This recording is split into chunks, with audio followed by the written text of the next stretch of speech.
साहब, अगर आप बेकसूर हो और इसके बाद आपको कसूरवार बना दिया जाए तो सोचिए आप पर क्या गुजरेगा। हमारे हिंदुस्तान में कानून की आंखों में पट्टी बांधी गई है। ये जो मेरे शख्स मेरे बगल में बैठे हुए हैं, ये अंधे कानून का शिकार हो गए थे। जी हाँ, मैं इस समय मौजूद हूँ भदोही जनपद में, और ये जो बैठे हुए हैं ये साइकिल बना रहे हैं, और इनके साथ कुछ ऐसा हुआ है जिसे सोचकर आप भी अचरज में पड़ जाएंगे। आखिर हमारे हिंदुस्तान का कानून क्या वाकई में अंधा है? इनका कोई कसूर ना होते हुए भी इनको कसूरवार बना दिया गया।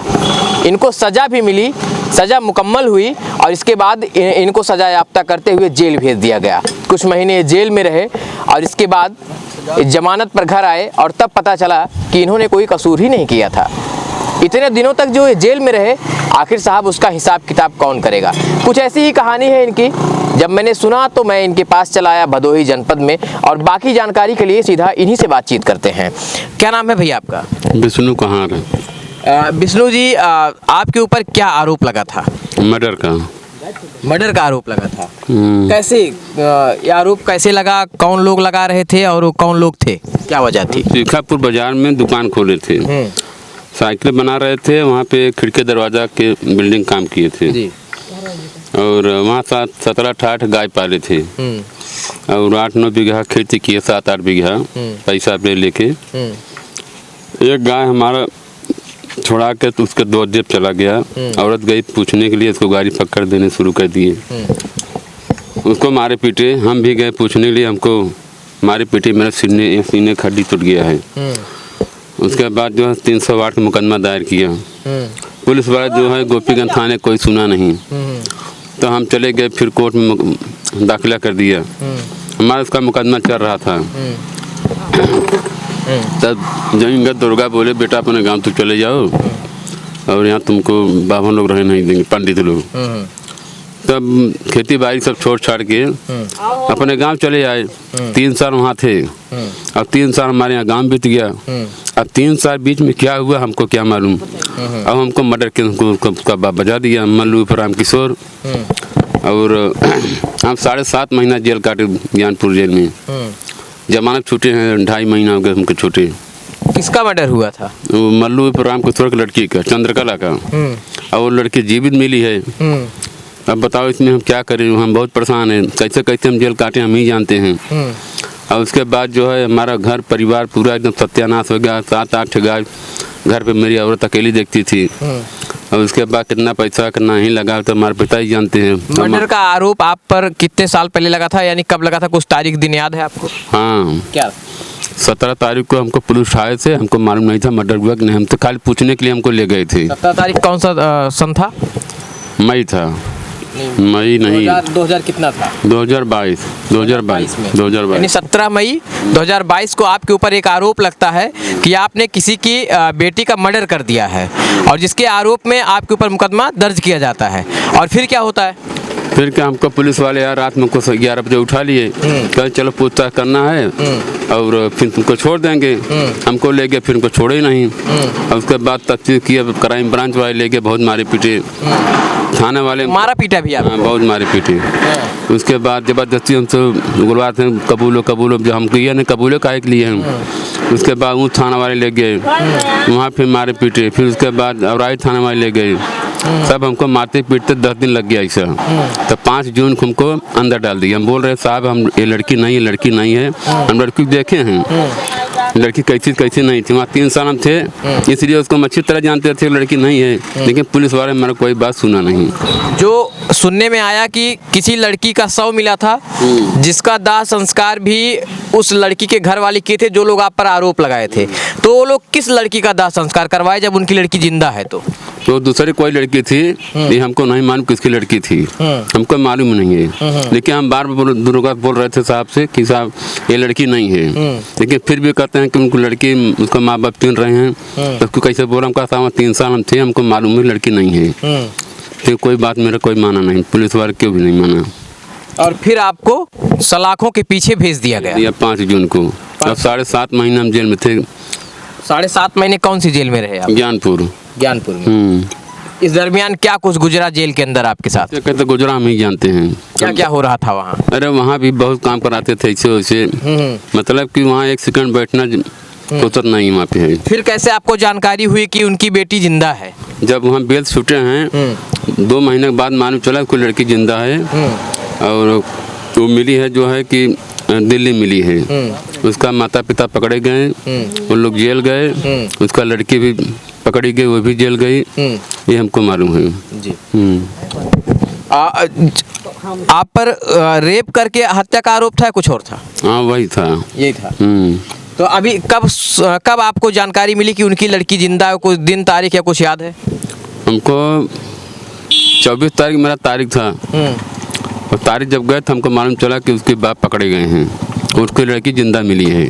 ये कौन लोग उनकी बिटिया को पकड़ा था?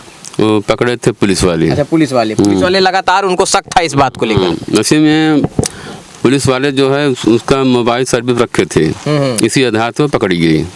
लगातार वो मोबाइल चला रही थी। अब 3-4 महीना तो बात कर रही थी अपने पिताजी से, माता जी से वो बात कर रही थी कि हम घर आना चाहते, कहन बेटी तुम मत आओ, काहे कि तुम तो मृत्यु घोषित हो गई हो, आओगी तो बच जाएंगे, हम लोग बच जाएंगे, यही कोई मैटर था। साहब एक जो कहानी है, आप नाम बताइए। हमारा विष्णु कहार इनका नाम है, कस्तूरीपुर गाँव, और कस्तूरीपुर गांव के रहने वाले हैं। एक कहानी बेहद दर्दनाक है। इनके ऊपर एक रेप करते हुए हत्या का मुकदमा पंजीकृत किया जाता है, और इस कदर इनके साथ षड्यंत्र किया जाता है जिसमें जिस बच्ची को मृत दिखाया जाता है वह बच्ची कहीं और कुछ महीनों बाद मिलती है, और किसी दूसरे लावारिस शव को उसके माता पिता अपनी बेटी को बताकर इनको सजा दिलवा देते हैं।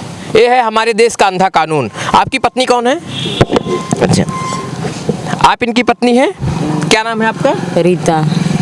जब आपके पति के ऊपर ये आरोप लगा तो क्या आपको लगा था कि आपके पति ऐसा कर सकते हैं? नहीं, कभी नहीं लगा। नहीं। फिर कब इनको जब सजा हो गई, 5-6 महीने 6 महीने 7 महीने तकरीबन जेल में रहे, क्या कुछ गुजरा आप लोगों के ऊपर? बहुत कुछ गुजरा था है।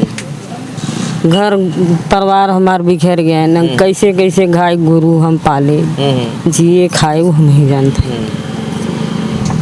खाने पीने की व्यवस्थाएं आप लोग कैसे करते थे? खाने पीने की व्यवस्था कैसे करते रहे साहब की बनी मजूरी करते रहे, खाते रहे। एक ऐसा घर रहा पंडित के, उन्हों को मान लग जाइए हर हर कोनो काम कर देते रहे, खाते रहे, जियत रहे। यही सही हमारा तो पिता। इनका मुकदमा लड़ने में तो बड़ा खर्चा आया होगा। क्या है, सास हमारा है, ससुर रहे, ये नहीं से भी लगा। आप बहुत भावुक हो रही हैं। देखिए साहब, निश्चित तौर पर आंखों से दर्द छलकेगा साहब। जब आप कसूर ना किए हो, आपका कोई कसूर ना हो, फिर आपको सजा दे दी जाए, साहब कहाँ का न्याय है? कौन दिलाएगा इनका वो वक्त? कौन दिलाएगा इनकी वो मानसिक प्रताड़ना का जो कुछ भी हिसाब किताब है, कौन करेगा? इनको सजा दी गई बेकसूर होते हुए। ये हमारे हिंदुस्तान का कानून है। कहाँ गया वह विवेचना करने वाला अधिकारी जिसने विवेचना किया और इसके बाद इस शख्स को सजा हुई थी? आखिर उसकी नौकरी ली गई या नहीं, ये सवाल है। माता जी, आपके बेटे हैं? हाँ बेटे हैं। कैसे आप इनके मुकदमे को लड़ रही थी, चूंकि यही कमाने खाने वाले अकेले थे? अरे बेटवा, हम अपन कैसे ऋण कर्जा करके कैसे अपन लड़का छोड़ावा, हम जाना हमारे कोनो धंधा नहीं उसका बाटे जी। हाँ, हम इनके खातिर बंझुरा गए, यहाँ कमा चली जाता नहीं यार, देखत ना गई, हम जाना बड़ी मुसीबत उठावत गई। कौन धंधा के बताई हम, हमारे लड़का हमारे पास बिनिया अपराध के मार झगड़ा बारा वहाँ लिया गए लेके आवा, यहाँ इहो जानना ही बचा निया अपराध का मेरे बेटवा के बजाई थी जाना, और कुछ नहीं। बड़ी समस्याएं आप लोगों को हुई होंगी मुकदमा लड़ते? बहुत समझता है बेटवा, आई क्या मैं वक्त हमारे ऊपर क्या नहीं है, वक्त कुछ ना अपनी बारी कुछ कहला ही है। आप देख सकते हैं ये माता जी बुजुर्ग हो गई हैं।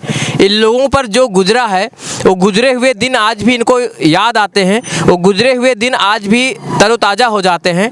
जब इनको अचानक कभी बताया गया होगा रात में कि आपका बेटा किसी की हत्या कर दिया है और इसके बाद कुछ महीनों बाद वो बेकसूर साबित हो जाता है, सोचिए जी। मोटरसाइकिल पर कैसे उड़ के जाइए, हत्या कर गए। बहन हमारे लगे बहन 10 बजे रात हमारे लगे रहे हैं, सबसे 11 बजे रात कैसे वहाँ कैसे चला जाइए, मार के फिर पैदल कैसे आइए, बताओ पहले। आपके यही एक अकेले लड़के हैं?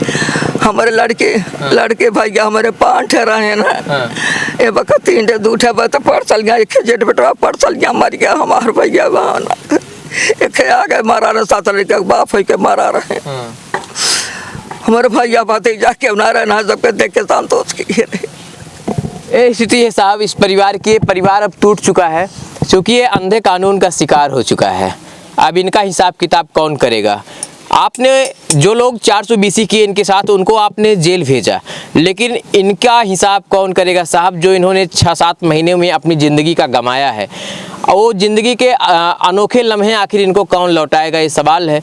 लेकिन इसमें एक सवाल सिस्टम पर भी है और सवाल करते हुए गुस्सा भी आती है, क्रोध भी होता है, आंखें लाल हो जाती हैं जब कभी ऐसा सुनने को मिलता है कि हम उसी सिस्टम में रहते हैं जिसे हिंदुस्तान महान कहा जाता है, और इस महान हिंदुस्तान में ही बिना कसूर के कसूरवार बना दिया जाता है।